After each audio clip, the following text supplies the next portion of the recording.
পথে উৎসবের আমেজ। ঈদের ছুটি কাটাতে রেল, নৌ ও সড়ক পথে ঘরমুখী মানুষের ঢল। ঈদযাত্রার খবর জানাতে এই মুহূর্তে বিমানবন্দর রেল স্টেশনে আছেন সহকর্মী সানভীর উপল, সদরঘাট লঞ্চ টার্মিনালে আতাউর কাউসার এবং গাজীপুরের চন্দ্রায় আছেন মেহেদি হাসান। প্রথমেই যাচ্ছি সানভীর উপলের কাছে।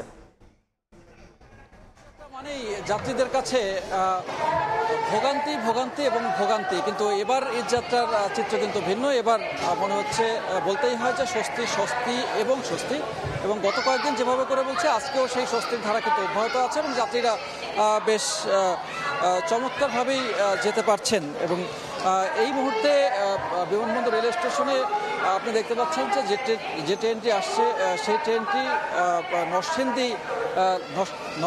নরসিংদীতে যাবে এবং নরসিংদী কমিউটার নামে এই ট্রেনটি ঠিক সময় মতো কিন্তু একদম পৌঁছেছে এবং এটি 7টায় আসার কথা, এখন 7:02 বাজে এবং এর মধ্যে কিন্তু এটি এসে পৌঁছেছে। ঠিক সারা দিন ব্যাপী এই ধারা অব্যাহত ছিল। এখনও পর্যন্ত 30টির মতো ট্রেন স্টেশন ছেড়েছে এবং এখনও সামনে বেশ কিছু ট্রেন দেশের বিভিন্ন গন্তব্যস্থানে যাবে। এরপরে চিত্রা এক্সপ্রেস আছে, কুড়িগ্রাম এক্সপ্রেস আছে, এরকম দেশের উত্তরবঙ্গ, দক্ষিণবঙ্গ বা দক্ষিণ পশ্চিমাঞ্চল সব জায়গাগুলোতেই যে ট্রেনগুলো শিডিউল অনুযায়ী আছে সেই ট্রেনগুলো কিন্তু যাচ্ছে।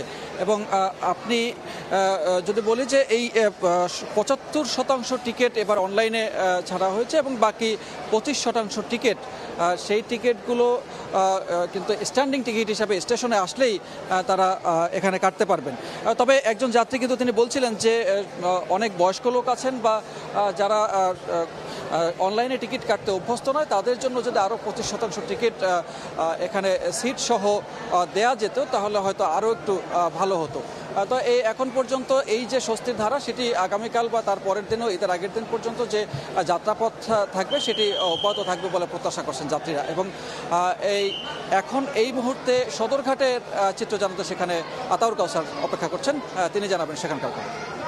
অনেকদিন পর অনেকটাই চিরচেনা রূপে ফিরেছে সদরঘাট লঞ্চ টার্মিনাল। আজ বিকেল থেকে আমরা দেখেছি যাত্রীদের চাপ তুলনামূলক আগের চেয়ে বেড়েছে এবং যা আরও বাড়ছে সন্ধ্যার পর থেকে। আমরা সন্ধ্যার পর থেকে দেখেছি প্রচুর যাত্রী তারা এসছেন এবং এখন পর্যন্ত আমি যদি হিসেব করে বলি গত রাত 12টা থেকে এখন পর্যন্ত প্রায় 50টির মতন লঞ্চ ছেড়ে গেছে।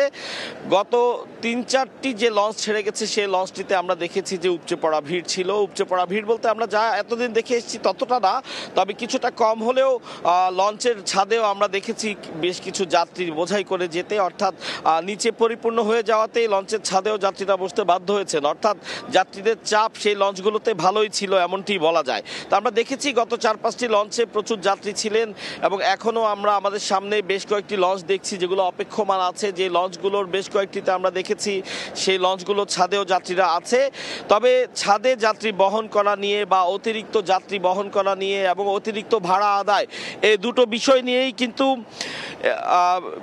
কিছু সময় আগে নৌ পরিবহন উপদেষ্টা এসেছিলেন, তিনি একটি সতর্কতা জারি করেছেন যাতে কোনোভাবেই অতিরিক্ত যাত্রী আদায় না করা হয়, অতিরিক্ত যাত্রী বোঝাই না করা হয় এবং অতিরিক্ত ভাড়া আদায় না করা হয় সে ব্যাপারে।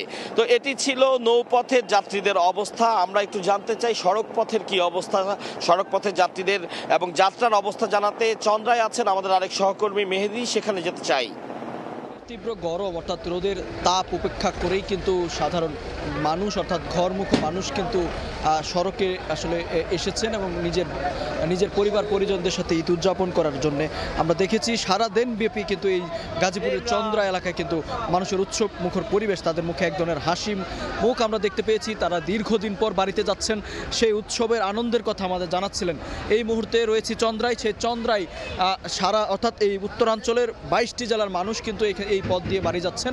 একটু জানিয়ে রাখি যে বলা চলে যে ঈদ উপলক্ষে যে নিয়ম কানুন শৃঙ্খলা মেনে আসলে ঈদ যাত্রাকে সাজানো হয়, সেই নিয়ম শৃঙ্খলা কিন্তু এক প্রকার ভেঙে পড়েছে বলা চলে। কেননা একটু আপনাদের যদি জানাই যে এই সড়ক ধরে আসলে দূরপাল্লার পরিবহন বলতে আমরা যেটি বুঝি সেটির এক ধরনের সংকট আসলে সাধারণ যাত্রী যারা রয়েছেন তারা বলছেন যে সেটি সংকট রয়েছে, তার সুযোগ নিচ্ছেন এক ধরনের আসলে লোকাল বাস বলতে আমরা যে ধরনের বাস বুঝি, বিশেষ করে এই ধরনের বাস যেগুলো রয়েছে লোকাল বাস রাজধানীতে চলাচল করে এবং সেই বাসগুলো কিন্তু এই সড়কে এসে দূরপাল্লা বাস হিসেবে চলাচল করছে, যার ফলাফল আসলে অতিরিক্ত ভাড়া আদায়ের অভিযোগ আসছে এবং সড়কে দীর্ঘ যানজটেরও তথ্য আমরা পেয়েছি।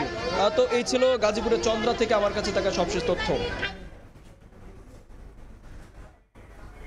ঈদে ঘরমুখী মানুষের খবর জানাতে আমরা সরাসরি ছিলাম গাজীপুরের চন্দ্রা এবং এর আগে ছিলাম ঢাকার বিমানবন্দর রেল স্টেশন এবং সদরঘাট।